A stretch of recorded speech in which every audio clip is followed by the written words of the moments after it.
Hey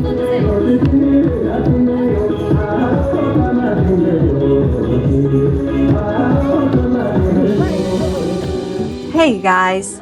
The western part of Sichuan is right on the edge where China's first and second topographic steps meet.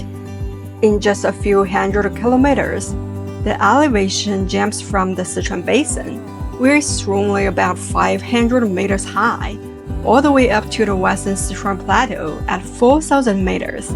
It literally feels like walking above the clouds.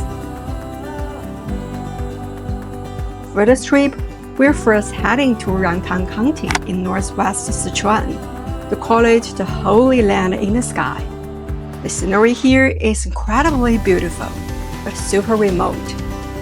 Actually, it's still one of the last developed counties in China. Now my friend is working there as a resident party secretary in a Tibetan rural, helping with local support programs. We're gonna visit the village where he works, meet the local Tibetan herders, and get a taste of traditional Tibetan life. It's gonna be such a unique experience. So come along with us, let's journey together into these amazing highlands of western Sichuan.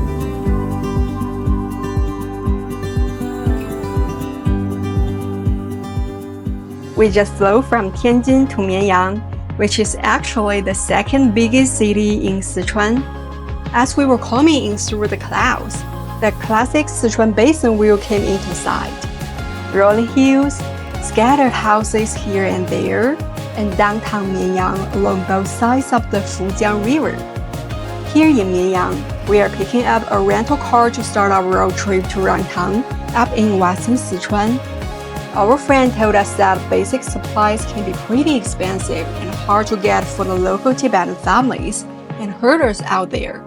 So we brought some gently used clothes and also daily supplies right here in Mianyang before hitting the road.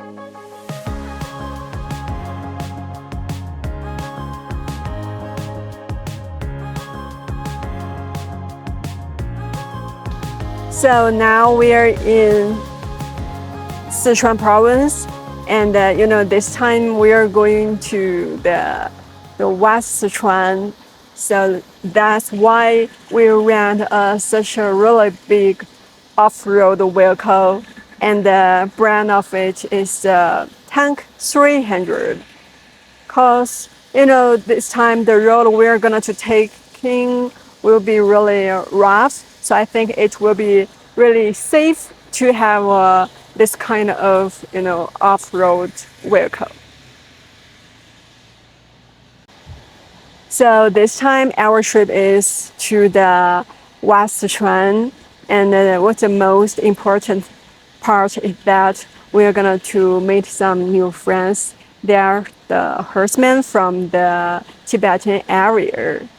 Since the location is really far away from the cities, so the daily supplies is a little bit scarce for them. So actually we have packed some daily necessities for them.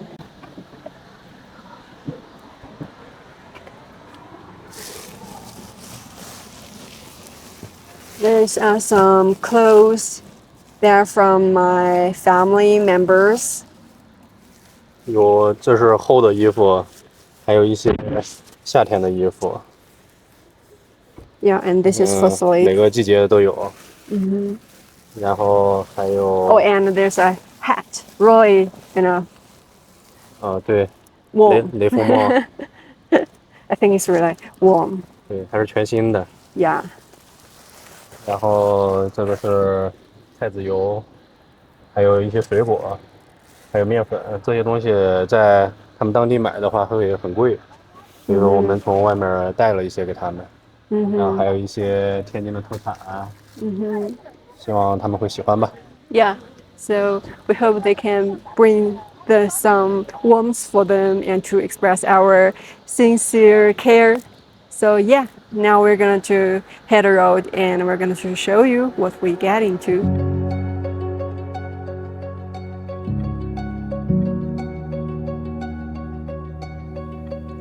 From Mianyang to Rangbhala, it's about 500 kilometers. We're driving all the way west along National Road 317, which is part of the northern Sichuan Tibet route. Compared to the other popular one, National Road 318, this road is way more peaceful, no crazy traffic. For most of the day, we were driving through these mountain valleys, tall mountains on both sides and even far off in the distance. It's just mountains after mountains. You can't even see where they end. But then, we turned off National Road 317 and to the provincial road leading to Rangbhala, and things started to open up. The valley widened, and we began spotting these beautiful white stupas and golden temple rooftops shining under the sun. They looked so bright and vivid, totally belong there, blending right in with the blue sky, the forests, the rivers, and these massive mountains all around. Finally, we made it up to the mountain pass at the top. Guys, the view up here, it completely opens up. You just see endless mountains and grasslands rolling out in front of you. It's absolutely gorgeous.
Hello guys, now we have just arrived at Rangbhala.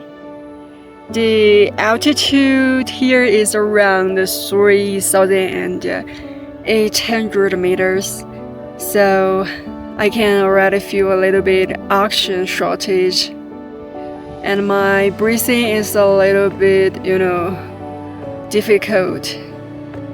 But look, I'm going to show you.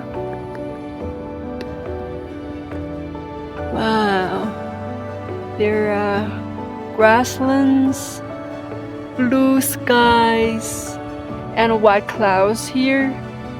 This endless stretch of grass and clouds is making me feel so relaxed and exciting. So yeah, even though I'm a little bit short of breath and not feeling great physically, but this place is really beautiful and it's amazing. And what's really interesting is that there's yards down over the ground. Can you see that? But you can't smell any stench. Instead, it feels so natural. And actually, this yak down can be used as a fuel. Can you see that? There's a yak.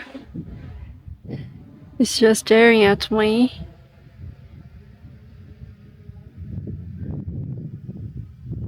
I think they're just so relaxed. And in this place, nobody can bother them. So yeah, maybe it's a paradise for the yaks.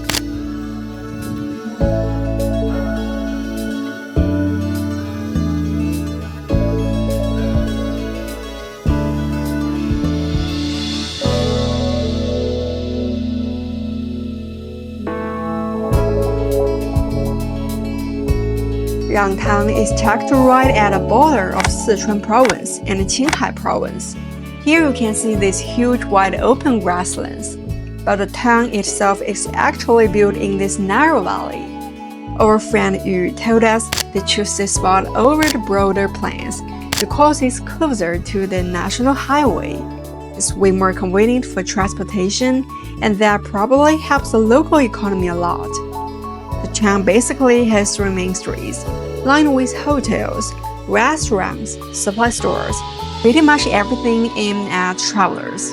You could probably walk around the whole town in less than an hour. Most travelers just pass through, regarding it as a quick stopover.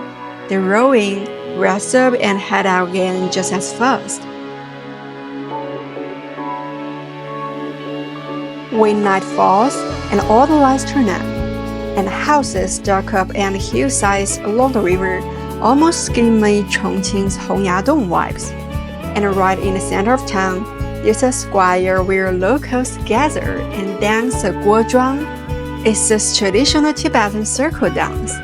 That's a kind of cozy, romantic vibe you can only get from a little mountain town like this. We're spending the night here, and tomorrow we're heading to Zhongrangtang town, where Yu lives. It's this quiet little place right out in the grasslands.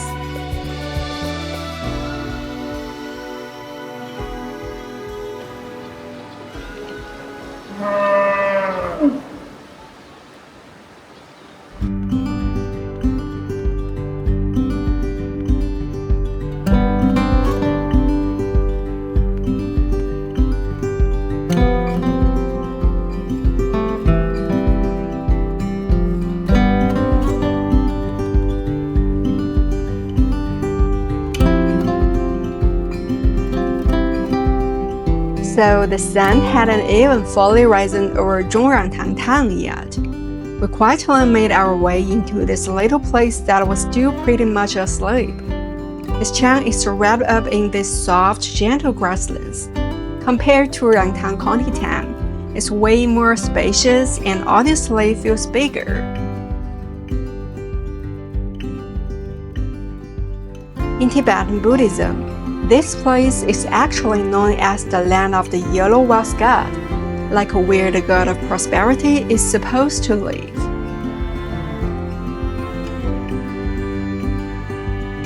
Right in the center of town, there's this incredibly grand and gorgeous temple.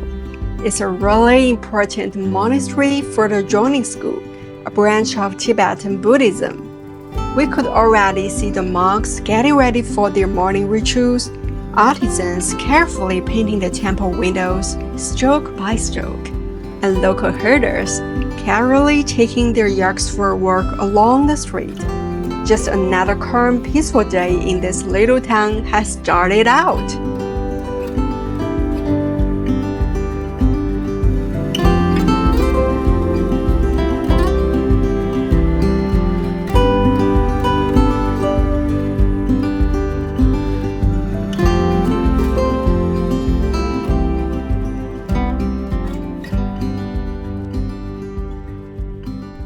Hello， 我们现在接上我的小伙伴了，宇哥，他在这个壤塘的一个镇上当书记，是村书记哈。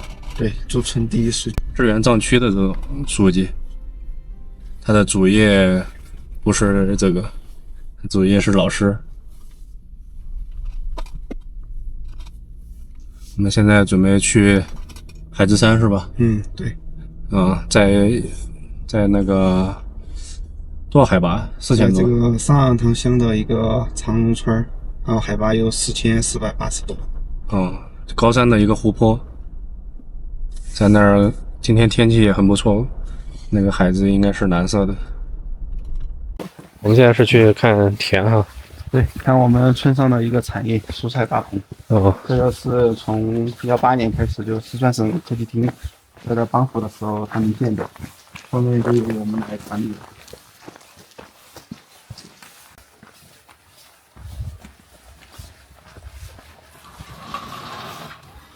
这是我们西红柿吗？跟这个浙江这个温州帮扶的，给他们那边一起合作的开发的一个新品种嘉红100。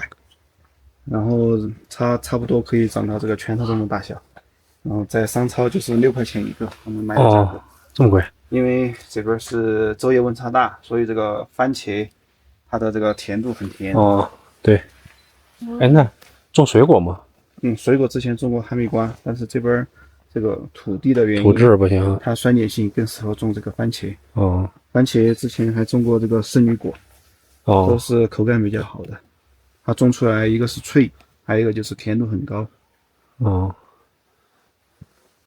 然后这边这个是我们安的这个那个防野猪的网，它主要是这边野猪是比较多的，野猪是成群结队下来，野猪过来基本上就是碰到了它就马上往回缩，所以说基本上不得过来了。那我现在猫的话有电哈？就像你摸的话，就跟那个拳头打你一拳差不多那种感觉，你可以试一下。还是算了。这个是啥？这个是这个天气冷了，再过段时间你就要把这个棚降下来。你看那全是网嘛，这两天天气高，你就要把网子给它掀起来，它里面温度才会降下来，不然太热了。把这个网掀起来吗？不，那是这样，这个是这个下面的下面这个。对，它通风是吗？对。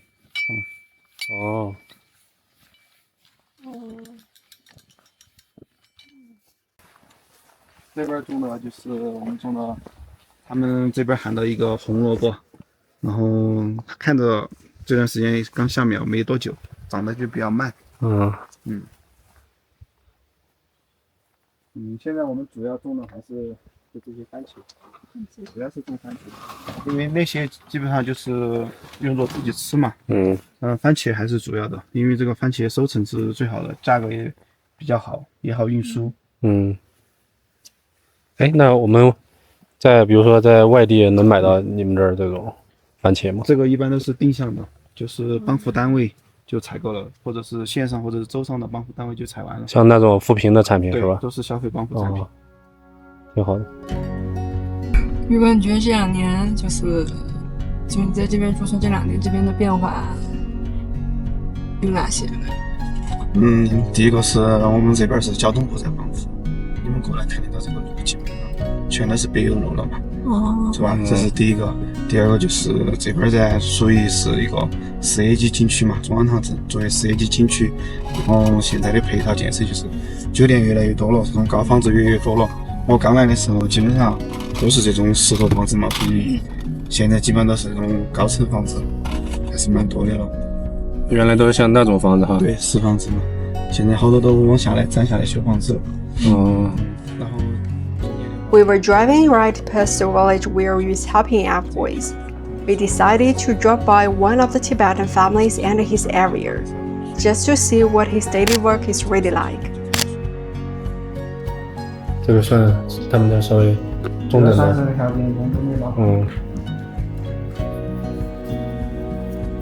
他们这个就算是装的比较好的木材桩，然后这些就是那个石头房子来装的那种墙板，就是石头上直接装嘛，加给的。然后里面这个里面都会有就是烧火的嘛，烧火他们一般就烧煤子，就烧那种橱柜就是这样的。一般他们就是连可以引到厨房里去，吃饭的话就在上面煮好了嘛，就小朋友坐到边上去吃，就不会有像我们连一个桌子啊那些就没得。他们房子是，然后里面就是睡觉的地方嘛。他家就4口人哈。家头4个娃儿是吧？4个娃，6个人。6个人，这不是俩孩子吗？还有2孩子呢？还有一个孩子耍钱。你看一下他多少岁？我觉得20多。25啊，25。然后有4个娃娃了。哇。厉害了。人多力量大。是不是？这是俩女孩，那另外2个是？还有2个男孩是吧？男孩，2个。两女。咋不去挖那个北木呢？去年不是挖了好多斤吗？去年那么大一袋，好像20斤还是30斤是吧？20斤。20多斤啊。应该。1斤2000。不是。今年就不想去了。嗯那你天天在家就带娃手？娃娃手那边的房子装过没装？没种。还是要出去挣点钱嘛，回来把房子装了噻。你说嘞？我都去打工去了，前面。他去打工去了。我不相信他再去打工哦，他一天这儿晃一下，这儿晃一下，好耍得很。前面去。是吧？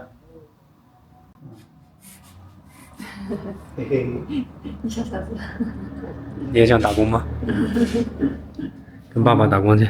你可以把那边看有没有人租，把它租出去噻，那边那个房子。前面啊。旁边嘛。旁边啊。还有没租吗？有没有？你要写一个招租广告贴在墙上噻，不然谁他知道你要租房子啊？他们有些要开店做生意的就可以租啊，你们就有收入了噻。她是我的连媳妇，我都在那儿2年了嘛。每个季度我都要跟他们家头送点东西过来。就相当于我们在乡上的干部，每个人是按了4个连媳妇的。就你定期要去他们家头看有啥子困难那些。他们家最大的困难就是手上打耳机太难了。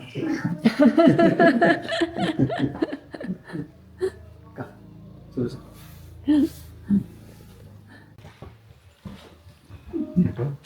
给他一个。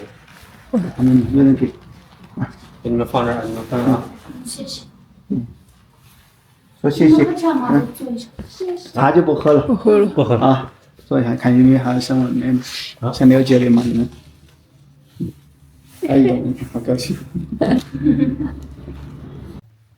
那平时妈妈出去还做什么吗？还是就主要在家带娃娃？他今年在桌上没做什么，他就他去年他们倒是出去了1个多月去挖那个北门，去了挖虫草去了，今年倒是没怎么出去。然后前年是在我们那个蔬菜基地帮忙，明年我们蔬菜基地又要种番茄了，到时候你又来帮忙啊。就是这样的孩子，你说那么改变一个家庭，是不是只有靠一个老大读出去了？Later, we visited one of the households that's having a pretty tough time. The family has 5 kids, but unfortunately, the main breadwinners passed away one after another. Now it's just a mom raising all the kids alone. We gave them the supplies we brought with us. I know it's not much, just like a drop in a bucket, but every little bit helps, right? Hopefully, it takes at least some pressure off. 你好。嗨。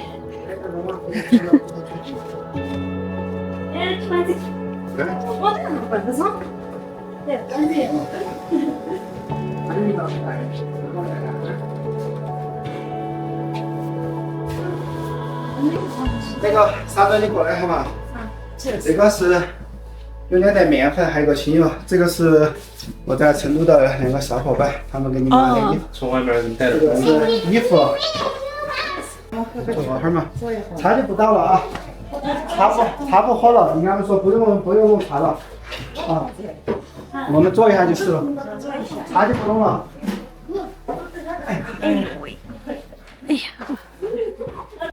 这儿我们再给你们打申请，把他们拿成检测户，然后家里面的几个全部纳入低保。好的，谢谢，辛苦了，辛苦了。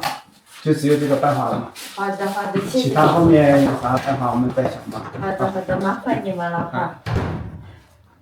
有困难就找书记。谢谢，不好意思，有点麻烦你们。我不麻烦。你们家这有多少人？我们家住在这里的分3个户口，然后我的那个是我是当户主的，然后有3个人，然后还有另外一个户口也是3个人，我找的那个户口里有8口。8口。哦，对，他自己儿女比较多嘛。对。一共算起来10多个人，还是比较多。就这种。好，卡住。没事。谢谢。哈主是谢谢的意思哈。有点看我够。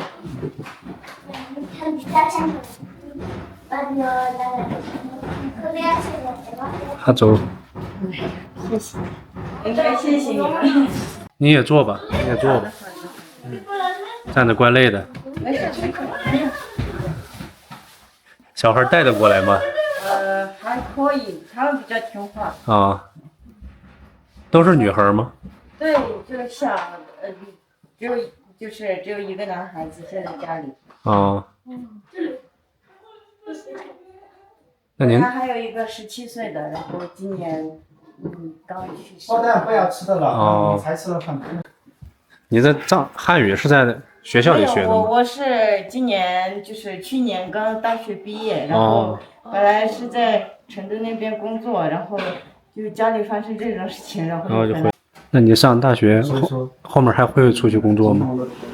看嘛，因为其实本来之前说的是要出去的，然后现在可能就是我嫂子一个人忙不过来，可能出去不了。现在帮着照顾一段时间。对，你看那么多都是小孩哈。对。对，都孩子大了就好了。对。你的鞋子呢？就汉子。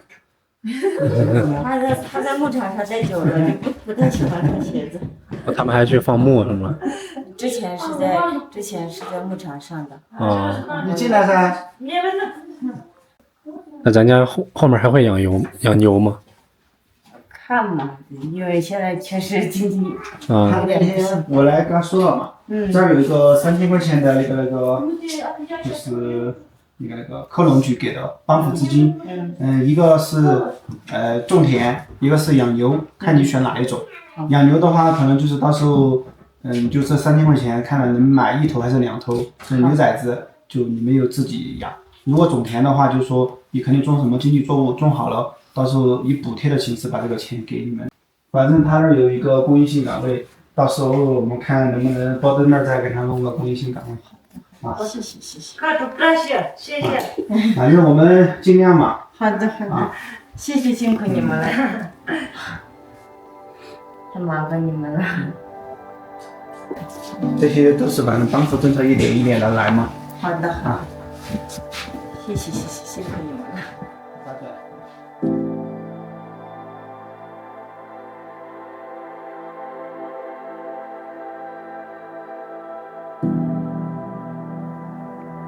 Yu was telling me that most Tibetan herder families around here have 5 or more people. They usually don't sell their yards, so they rely mostly on temporary work and digging for caterpillar figures to make money. That means if a family loses its main labor force, they might end up falling back into poverty. So part of Yu's job is to visit families, figure out what they're going through, and offer them real practical support. The other part is trying to develop local industries based on what works here, like vegetables farms, homestays, and handicraft workshops, so people have more stable ways to make a living. Anyway, really hoping that with their help, life gets better and better for the local family here.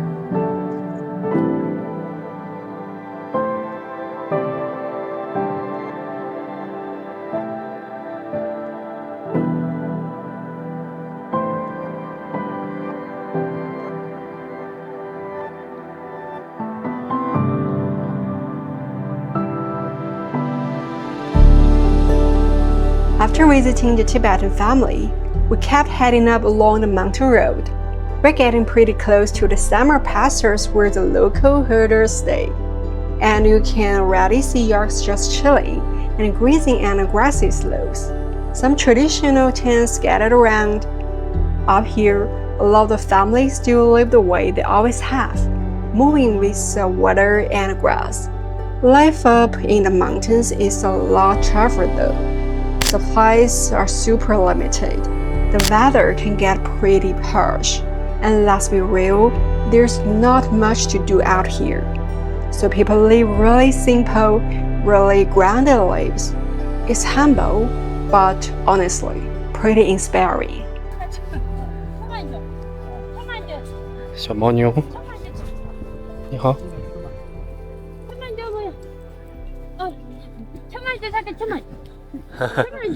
我们看看就行了。我们看看。 천만 하면 되네. 저 천만. 啊， 천만 좀. 这上面你看我上木场入户就是这种感觉，没得冲感。过来，一个住的地方。哎，就천만 줘야. 哦， 천만 줘. 我们就是我们什么看一看就行了。什么房子了？他们不会汉语哈。不会的嘛，我看你们也会看的嘛。这就是奶茶。哦，嗯，这牦牛没事儿，他们这儿奶晒干的。这就是牧民的生活嘛，就这样子嘛。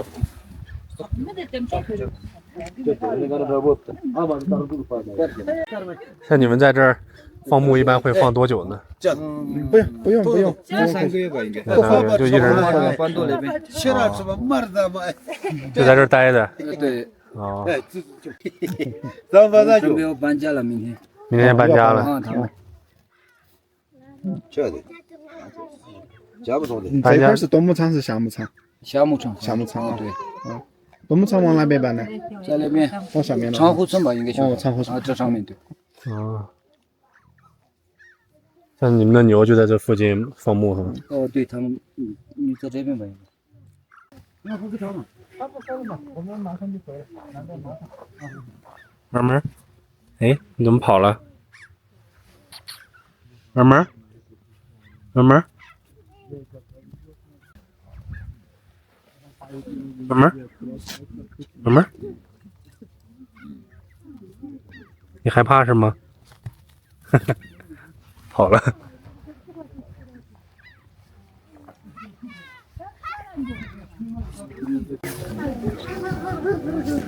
这就是牧民的生活。嗯。黑猫。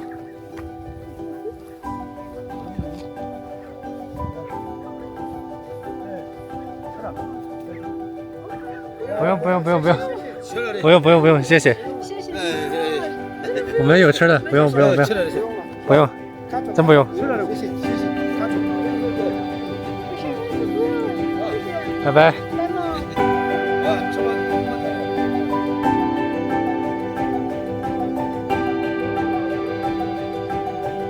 Continuing along the mountain road, we hit one of Rantan's outdoor hiding gems, Highland Mountain.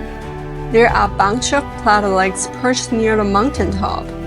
Around the summit at 4,760 meters above sea level, you will find 35 lakes of all sizes. From a satellite view, they look like a string of pearl necklaces wrapped around the mountain, glinting under the sunlight. The main peak here is called Zunma, which means queen in the local language. I think this string of pearl-like lakes is like a precious gift from nature to the local people.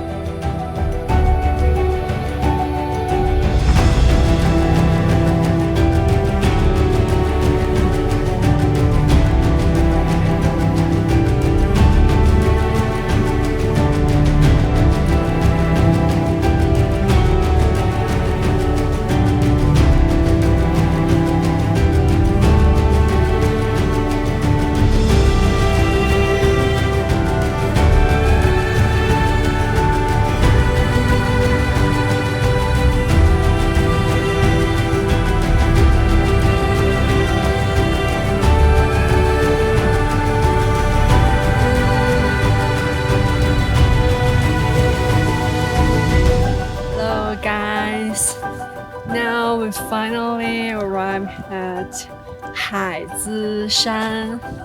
As you can see that, wow, there are a herd of geysers here, the bisons, and they're really cute. And actually the altitude here is about 4,388 meters. So I think for the people here is a little bit, breeze oxygen shortage, but I think it's a really great place for these animals to live because they have the waters, they have this grasslands, And wow, the scenery is so beautiful, so amazing. So yeah, we're going to show you what it looks like.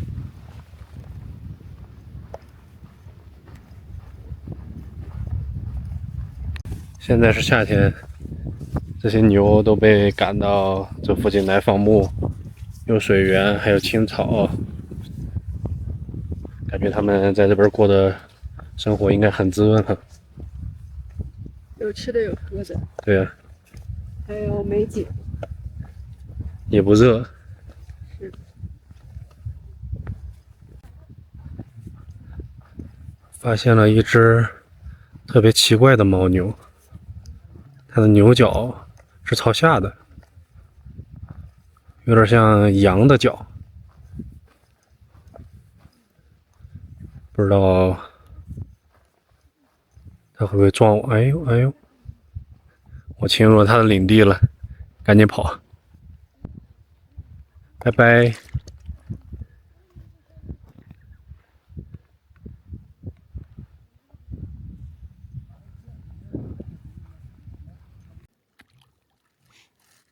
爸爸妈妈说这个不能抓。对，是说不能抓。好像说什么是抓了会有雷劈。咱们这次回老家看看哈，玩儿。下次就不能了，因为下次好像只有1个月吧，来不及。你是放暑假了是吗？是的。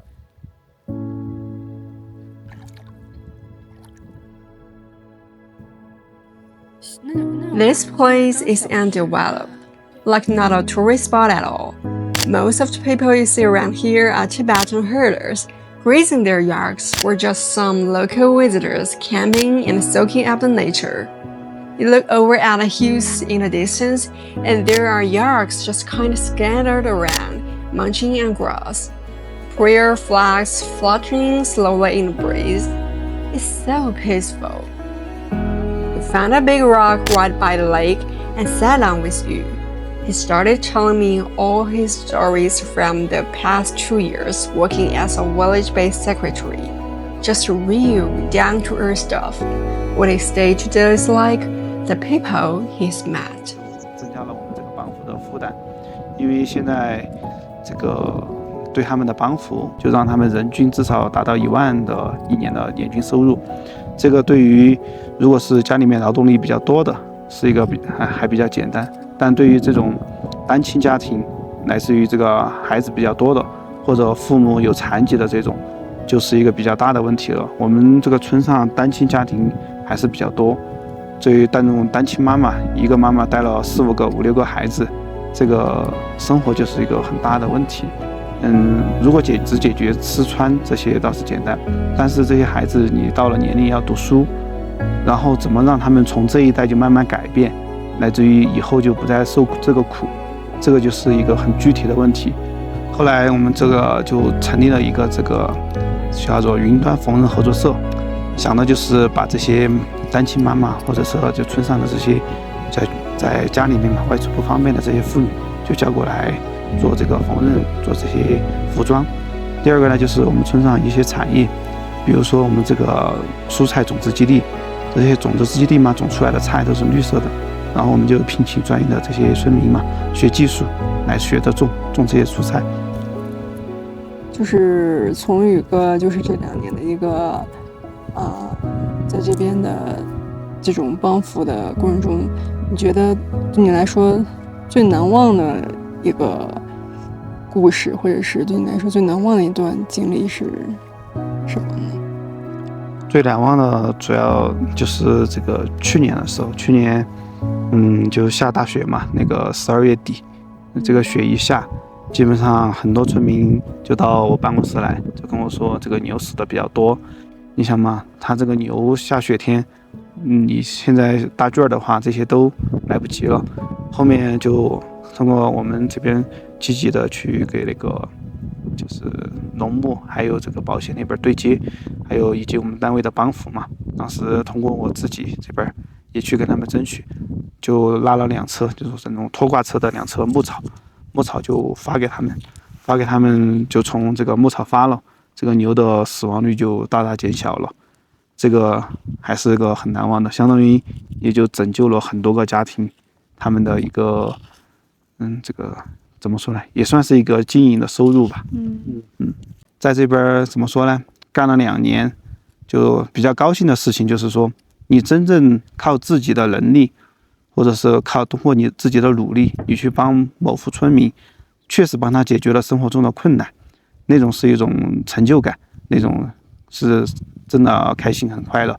我觉得，宇哥也快回去了嘛。然后在回之前，如果你想对这些当地的藏民们，就这个地方送去祝福的话，你想送一些什么样的祝福？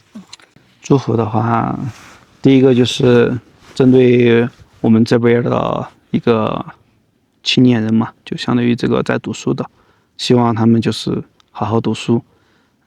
一个家庭如果真的能有一个孩子通过这个读书来改变自己的命运以后，这个家庭整个家庭都会在未来的10多年或者20年以内慢慢改变，这是第一个。第二个就是对于我们村上这种比较这种怎么说呢，你就是已经在工作的嘛，就是彼此打点零工的这种青年家庭啊，我希望他们就是有机会的时候还是出去看看，说不定就说会有一点新的想法，就不一定非得天天就在这里面。更好的是把这个壤塘这个地方宣传出去，让它也成为一个旅游热点，或者把这边的非遗文化给传承出去。然后对我们这边的这些年龄大一点的我们的老年人呢，就希望他们还是身体健康，然后平时也过得开心快乐。也希望我们这个帮扶一直持续下去，让他们感受到这个国家的温暖嘛，也让他们生活更好。因为你像我们在外面这种所谓的大城市工作，其实很难体会到这种偏远地区的艰苦。你像我们在城市工作，我觉得有城市病啊，或者是有那种各种的职业病，然后当时觉得很困难，这个生活怎么过，还有很多什么抑郁的，然后生病的。但其实我们那时候可能脑子里向往的就是来到这种远方草原奔跑，然后看这些藏民他们的无忧无虑。其实你真正的深入过来接触以后，发现他们的生活其实也存在许多就是条件艰苦的地方，这就是一个双向的过程。他们需要就是发达的地区来帮助他们提升生活质量，然后反过来这里优美的自然环境又给城市工作者带来了一些心灵上的慰藉，这是一个很好的，我觉得是一个很好的双向奔赴的一个东西。但是其实也希望这边的净土吧，就是大家还是能够保护这些环境，尊重当地人的习惯，尊重大自然。是的，尊重着藏族的文化。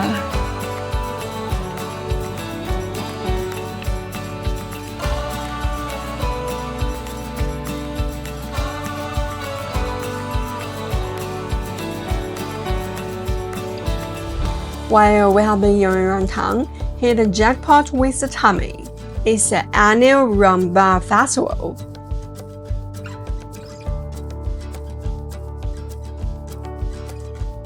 Back in the day, people used to call it 耍把子, which basically means something like hanging out in the pastures. It started as a short break for herders during the summer migration. Every year from July to August, the local Tibetan people pick an auspicious day to get together in this wide open grasslands.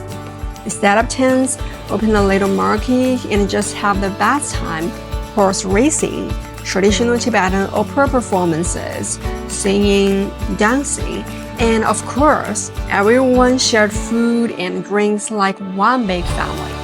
The vibe is so lovely and fine, it absolutely feels like Tibetan New Year. What's else really cool is how welcoming and joyful everyone is. You can't help but get swept up in the excitement. Before you know it, you're laughing, dancing, and celebrating right along with them. Such an unreal experience.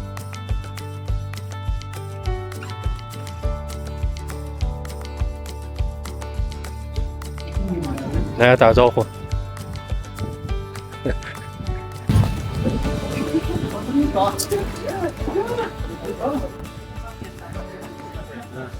你好，你好。你好。那个是我们的支部书记。你好，你好。啊，那个。你不是书记吗？他是书记嘛，我是地书记，我是他的助手的嘛。坐到我这边嘛。要的，要的，要的。请喝啤酒。我不喜欢喝这个。这个是当地的手抓肉，还有肉肠。这是纯青稞酒。来，包子来了。里头就是一个皮儿啦，里头全是肉。啊。火山包。就是肉多皮儿薄，皮儿薄肉大。你火山包嘛，肯定是素的。当地的卤肉包子。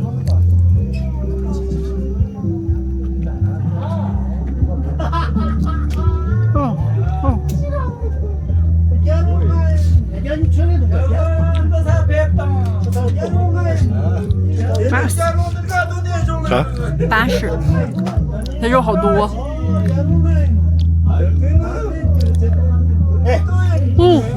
我不吃，我不走，你吃嘛，我不吃。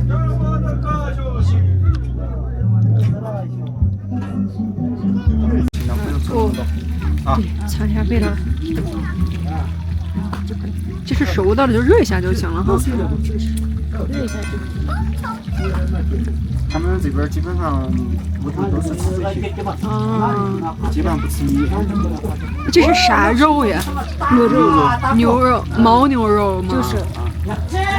从来没吃过牦牛肉肠。还有血肠。我都吃的淀粉肠。就是那个血啦，牛的血把它灌成肠。啊。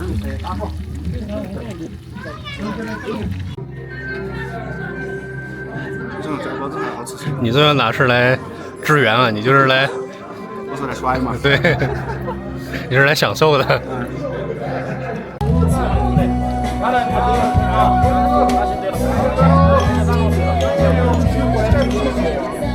的，主席不要你了。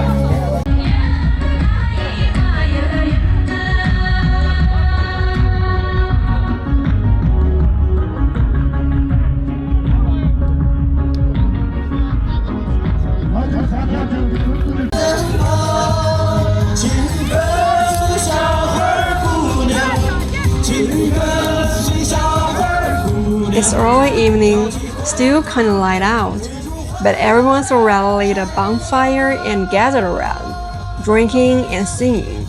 Not sure if it's the drinks kicking in or just crazy energy from all the amazing Tibetan singers and dancers around us. But honestly, whether you're an extrovert or an introvert, you just can't help joining the Guozhuang circle and dancing freely.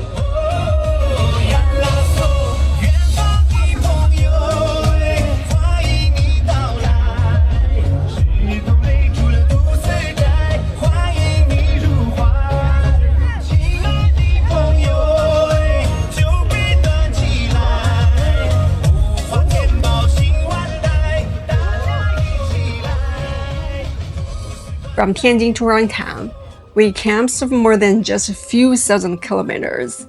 We crossed a gap between plains and plateaus, cities and grasslands. But around this fire, none of that matters.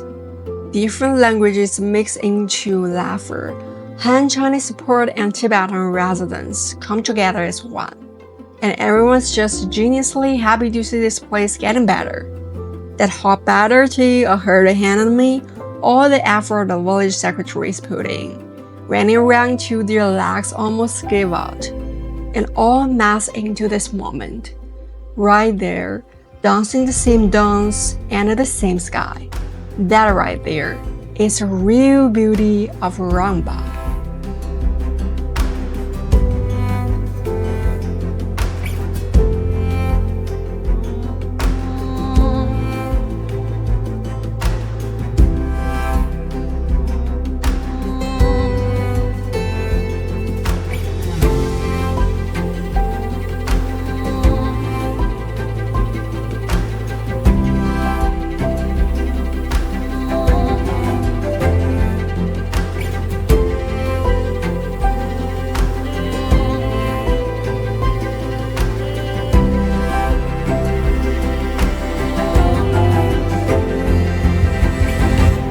Hello guys!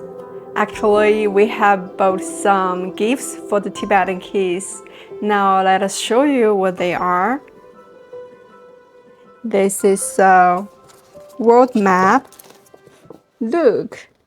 Yeah, we're hoping it will help the kids get a better sense of geography, understand how places connect in the world. And you can see that this is Tibetan and Chinese version maps, so I think it will be convenient for the Tibetan kids to understand that. And this is a harmonica. Well, Tibetan kids already love singing and dancing, so I think maybe this little instrument will spark their curiosity of music, maybe even get them interested in learning to play something. And the last one is this big telescope. Think about amazing views here, the huge sky full of stars. This telescope will let them explore all that natural beauty right in their own backyard. Get a closer look at how incredible their home is. Basically, we really hope these gifts can be like this little windows for the kids. We know to see more of the world that way as they learn about their own home, understand their country, and start dreaming about a wider world.